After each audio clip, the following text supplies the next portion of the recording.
Welcome back to Tom's Story. I've always heard folks say that whatever happens in Vegas is supposed to stay in Vegas. Funny thing is, my experience proved that's not always how it goes. My name's Matthew, and what I brought home from Vegas wasn't a souvenir or some hazy memory. I wish it had been. Instead, it was the kind of heartache that followed me right through my front door and turned my whole life upside down. Sometimes, I still feel that knot in my stomach just thinking about it. I'd been married to my wife, Brittany, for a good 9 years. We met back in college when I was majoring in business and she was studying hospitality management, though we bonded more over late-night pizza runs and cheesy rom-com movies than anything else. Whenever we'd hang out, we'd laugh till our bellies hurt. She had this radiant smile that could brighten any room, and I always appreciated how independent she was. I used to brag to my buddies that I'd lucked out big time. I kept telling myself that our connection was unshakable, that the trust we built was rock solid. Maybe I should have paid closer attention to those little cracks that sometimes show up if you're looking real close. I remember vividly the day Brittany mentioned she wanted to take a girls' trip to Vegas with her closest friends.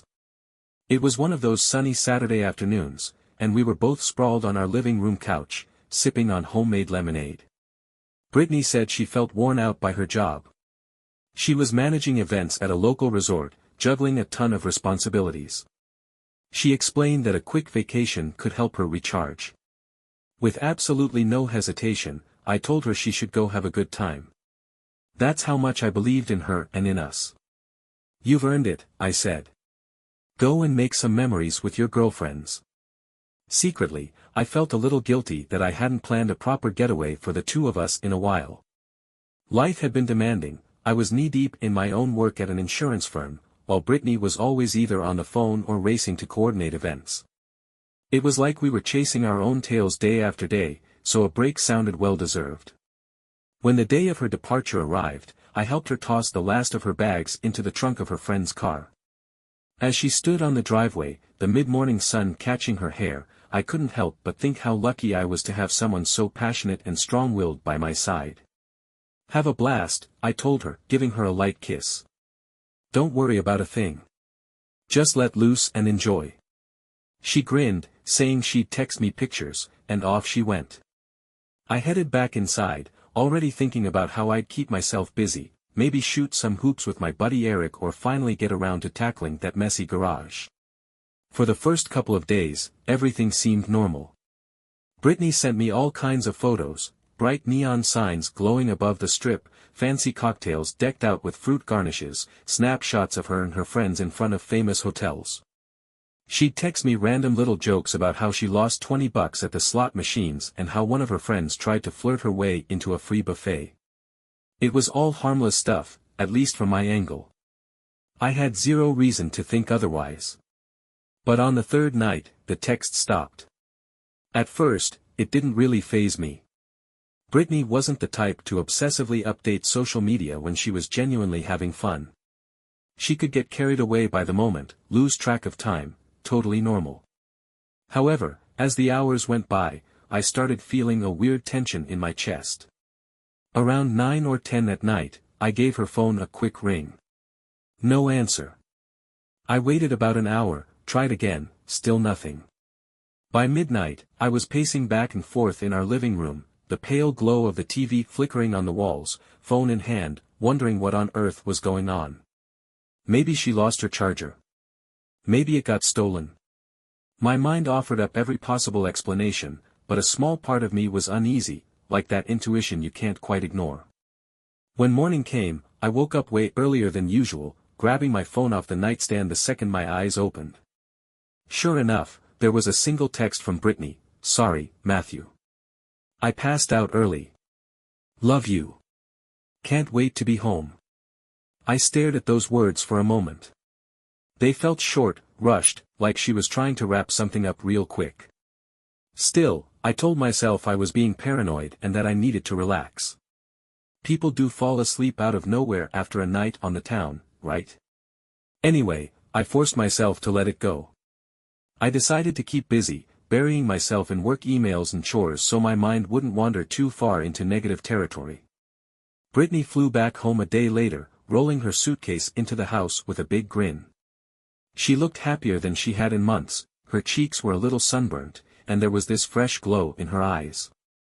I asked how the trip went, and she gave me some scattered details. They hopped between casinos, saw a big show at one of the hotels, enjoyed some fancy dinners.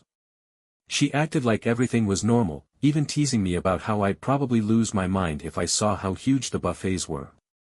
I chuckled along, not wanting to be the nagging husband who demanded a play-by-play. Deep down, I still felt that twinge of doubt, but I shoved it aside. Brittany was home, safe and sound, so I told myself to quit overthinking. A couple days passed, and I was starting to settle back into the old routine, thinking maybe I'd just worried too much.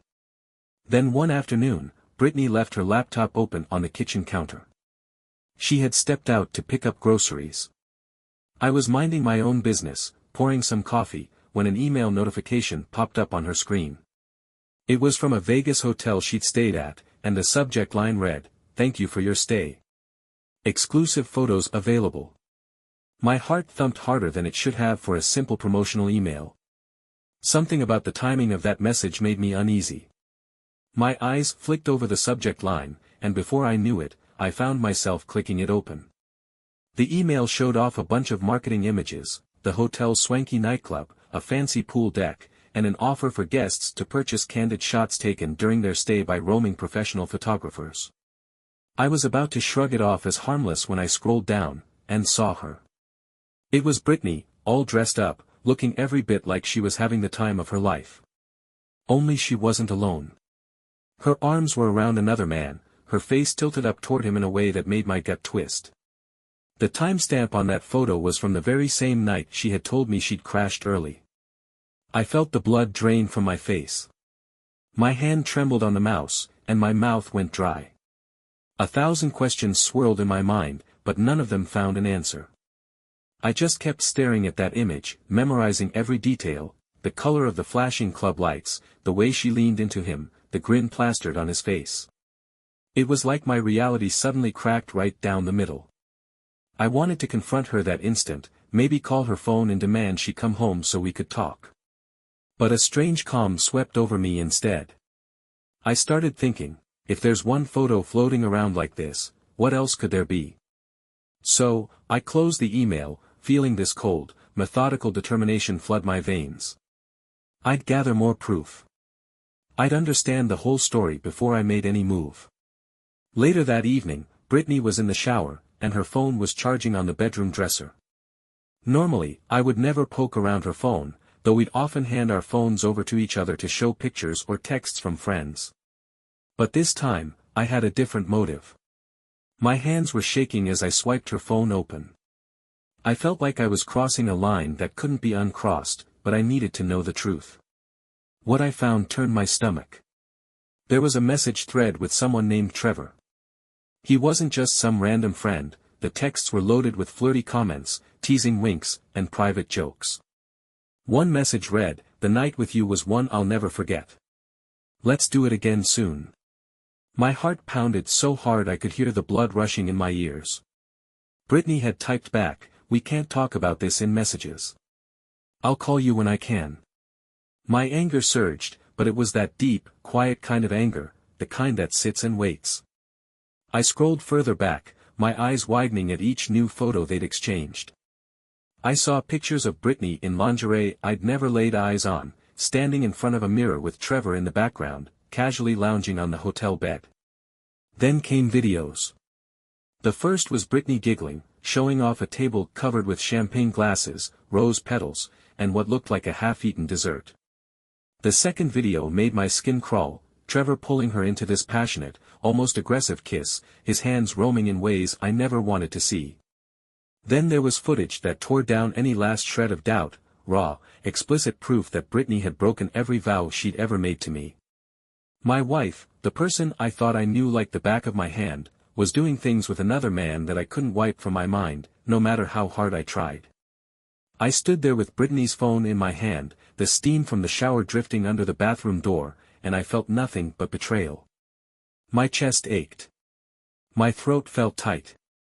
For a second, I almost marched straight into that bathroom to confront her. I wanted to hurl her phone at the tiles and demand she explain herself. But then I stopped. What would that solve? She'd cry, apologize, promise it was just one mistake, maybe blame me for snooping.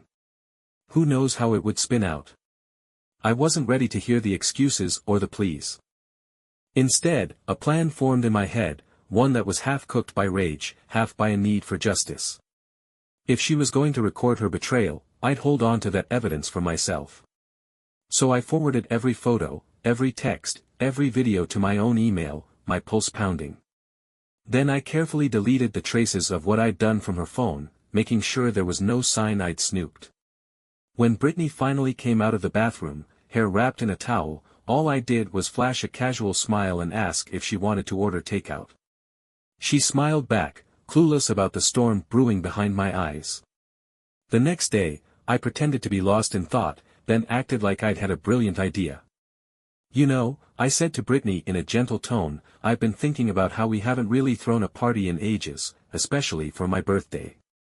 What if we have a big backyard barbecue this year? We could invite both our families, a bunch of friends, maybe some coworkers. Make a real event out of it. My voice was steady and friendly, like nothing was wrong. Brittany lit up with excitement.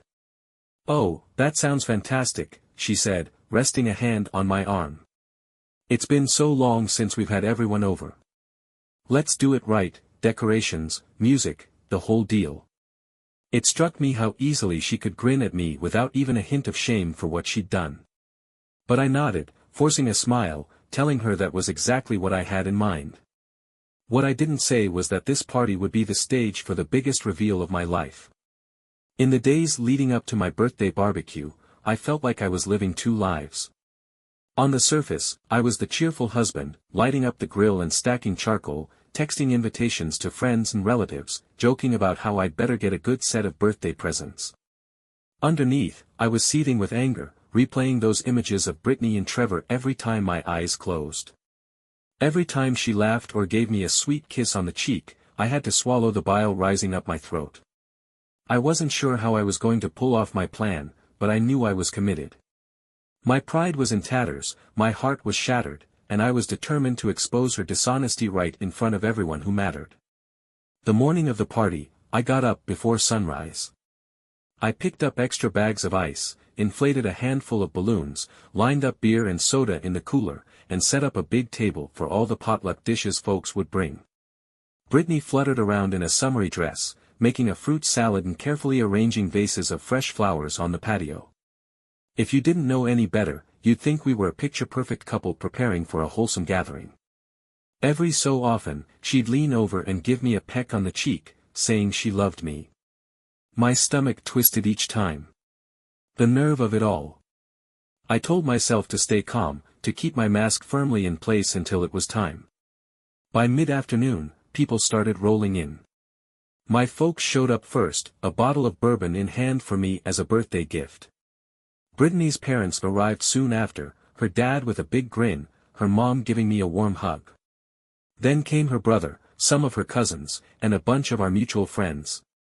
We had a nice spread going on, burgers, hot dogs, potato salad, coleslaw, and the works. Kids were playing on the lawn, music was drifting through the air. To anyone glancing over, it was the definition of a successful birthday celebration. As the sun inched lower in the sky, folks refilled their cups and settled into little clusters of conversation. I took a moment to stroll around, making small talk, letting the suspense build in my own mind. Brittany was laughing with her best friend near the cooler, looking completely at ease. I knew the time had come, even though my palms had turned slick with sweat. My heart hammered in my chest, but I steadied myself. I took a deep breath, stepped onto the small wooden deck near our TV setup outside, and raised my glass to get everyone's attention. Hey, everyone, I said, my voice booming just enough to be heard. I'd like to say a few words before we go any further into this party. I glanced around at the mix of smiling faces. My dad nodded encouragingly, and Brittany's eyes flicked up toward me, expecting some typical birthday speech. You've all come here to celebrate with me, and I can't tell you how much I appreciate that. Been thinking a lot this year about trust, loyalty, and love. And it occurred to me, what better time than my own birthday to share something very personal.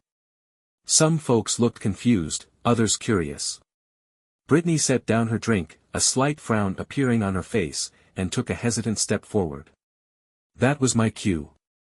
I grabbed the TV remote from a little side table, cleared my throat, and said, "I've got a small presentation.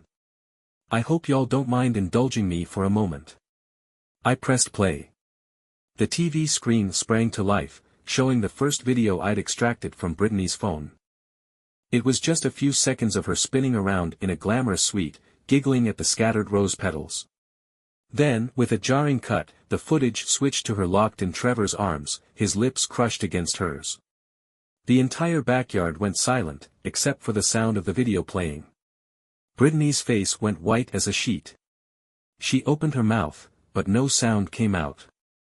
Gasps rippled through the crowd. One of Brittany's friends pressed a hand over her mouth in shock. My mom shot me a baffled glance, while my dad's face hardened in anger. Brittany's mother, looking stunned, whispered, "Brittany, what is this?" Her father's cheeks turned bright red, and he took a stumbling step back as though he'd been physically struck. It took a couple seconds for reality to sink in, but once it did, the looks on their faces said it all: disbelief, horror, betrayal. I didn't bother letting Brittany try to stop the footage. The second video started, more intimate scenes, each more damning than the last. There was no room for denial, no feeble excuse about it being a misunderstanding. Brittany's friend let out a faint sob, turning away. Her brother shook his head in disgust, fists clenched. Everyone in that backyard was witnessing the truth about Brittany's little girl's trip. Brittany finally lunged forward, grabbing at my arm, tears streaming down her face. "Please, Matthew, stop it," she pleaded in a broken voice. But I didn't budge. I stood there, cold inside, letting it roll on for a few more seconds. Then I pressed pause, letting a heavy silence settle over everyone. Her father was the first to speak, voice tight with anger. "Tell me this isn't real. Brittany, say something. Explain this." She couldn't. She just folded onto the ground, sobbing uncontrollably. Her mother, pale and shaking, whispered, "How could you do this, honey? How could you do this to Matthew? To us?" I stared at her for a moment, my hands trembling, trying to hold on to my rage while also feeling a tidal wave of sadness. I glanced around at our family and friends, all of them stuck in that shocked silence that happens after such a bombshell drops. Then, in a voice that sounded far steadier than I felt, I said to Brittany, "Pack your things. You're no longer welcome in my house." I turned toward my parents and shook my head, letting them know I was done talking. Slowly, one by one, people started slipping away, some offering hurried apologies or well wishes, others too stunned to say a word. Brittany's parents lingered for a bit, both tearful and embarrassed, but I simply couldn't bring myself to speak to them then. They were good people, but at that moment, I couldn't see anything but the devastation their daughter had brought into my life. That night, the house felt unbearably quiet. The last of the guests had gone home, and Brittany was locked in our bedroom, weeping.